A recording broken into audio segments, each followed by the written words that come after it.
In this emergency broadcast of the Voice of Yerevan, we shall look at the recent bellicose rhetoric of President of Azerbaijan, Ilham Aliyev. The key question is a new escalation in the South Caucasus coming, or will the international community step in and stop President Aliyev of Azerbaijan in his tracks, sparing the region from another violent demonstration of disregard for international law? To answer these questions, Mr. Richard Giragosian, the founding director of the Regional Studies Center, an independent think tank in Yerevan, will sit down with the Voice of Yerevan tonight.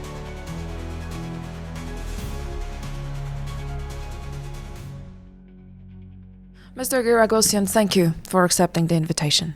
Thank you. In a threat-filled interview, President Ilham Aliyev of Azerbaijan actually threatened to open a land corridor through Armenia, if you will agree with the definition. Why?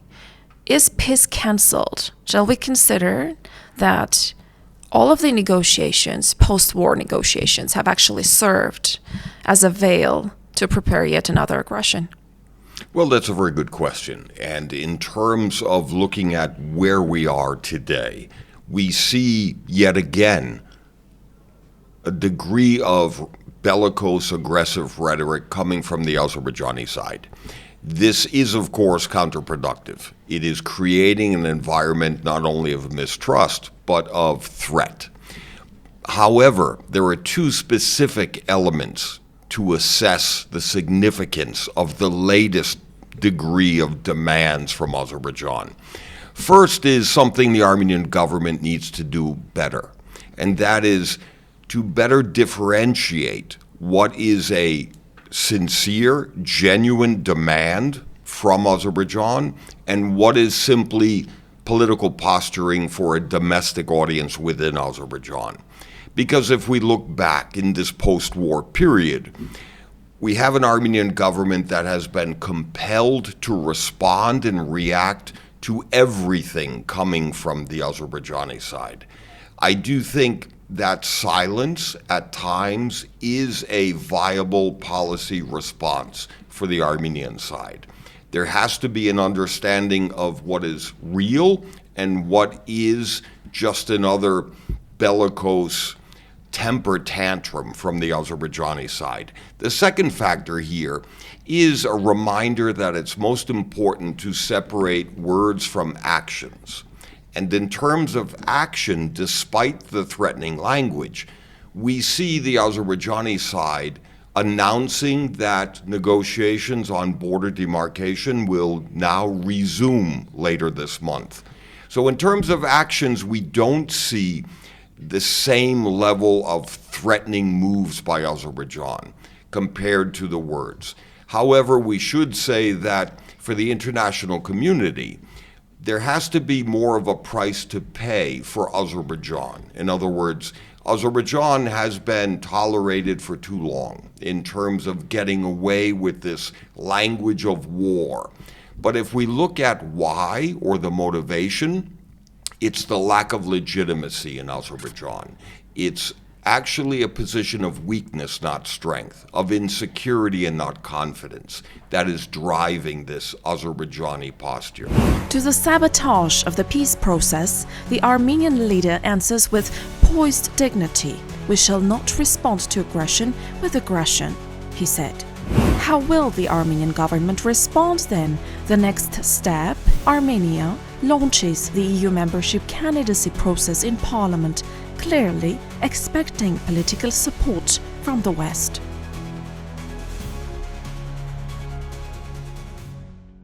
Mr. Giragosian, are we not making a mistake by undermining Aliyev's threats?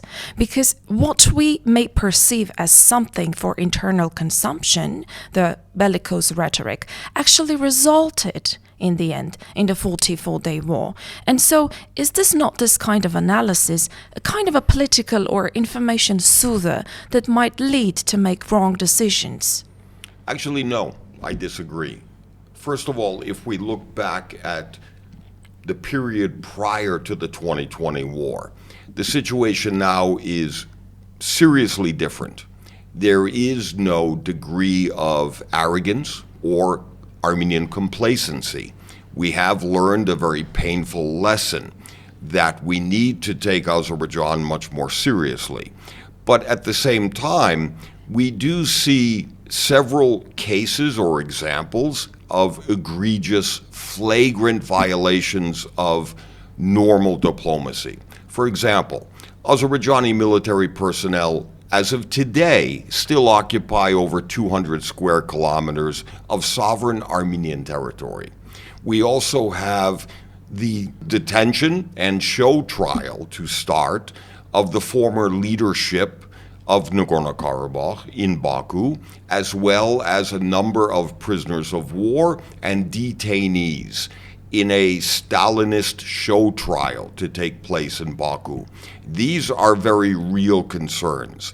But in terms of undermining or underestimating the threat from Azerbaijan, I don't think the Armenian side is guilty of any real mistakes here.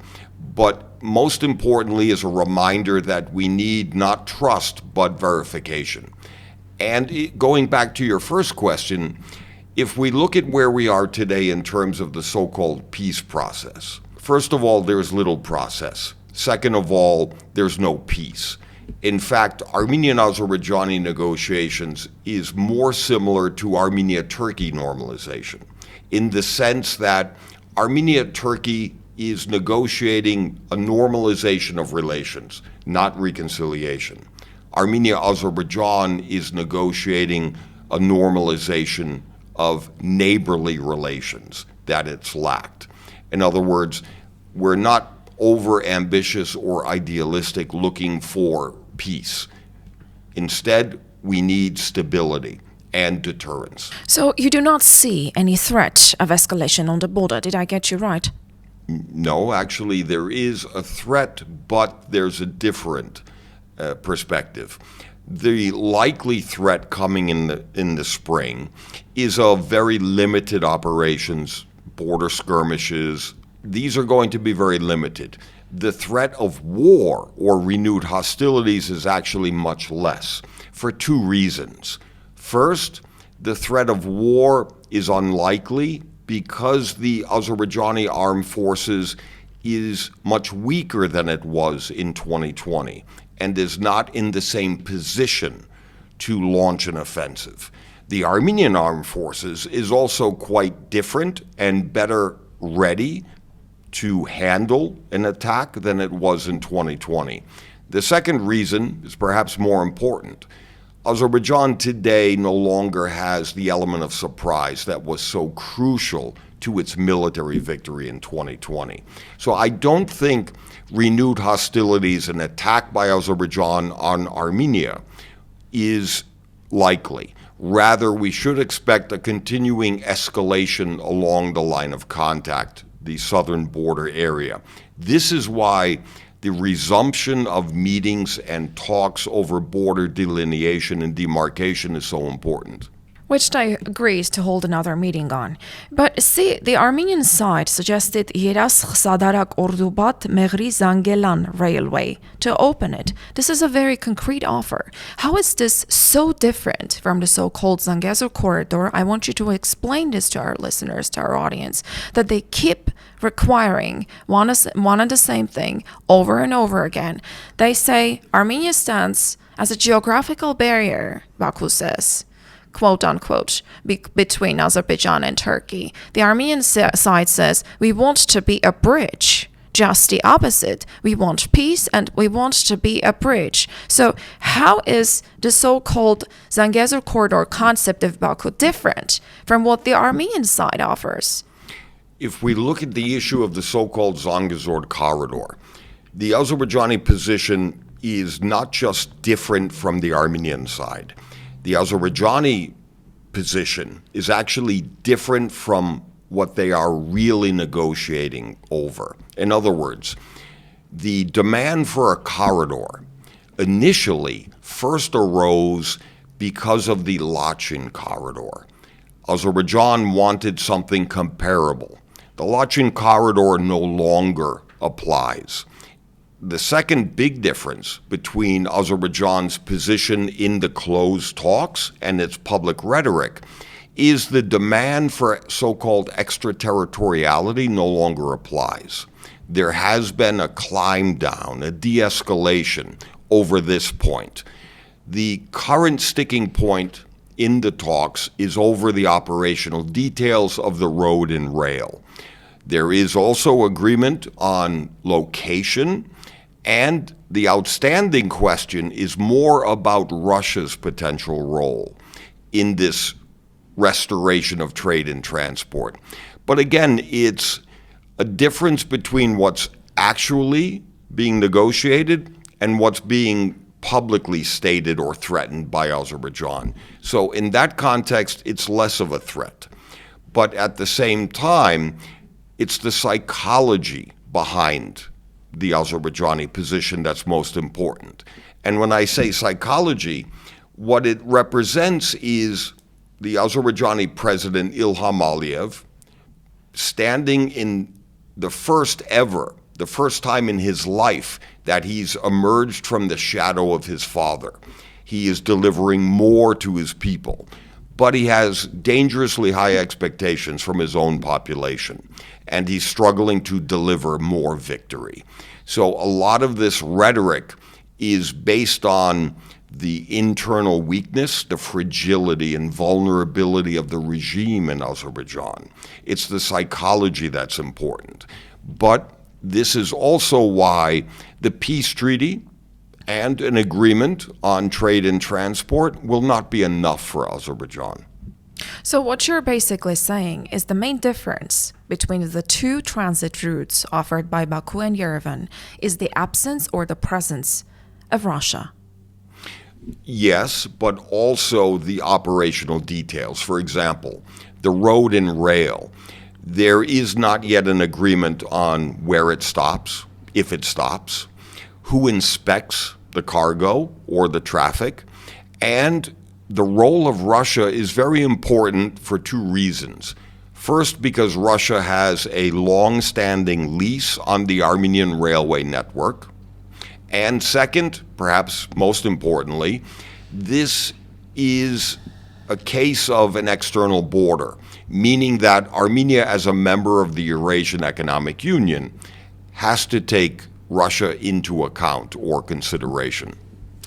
Negotiation chronology demonstrates that the more concessions on the Armenian side, the sharper Aliyev's appetite was the wise step to take on the side of the Armenian government.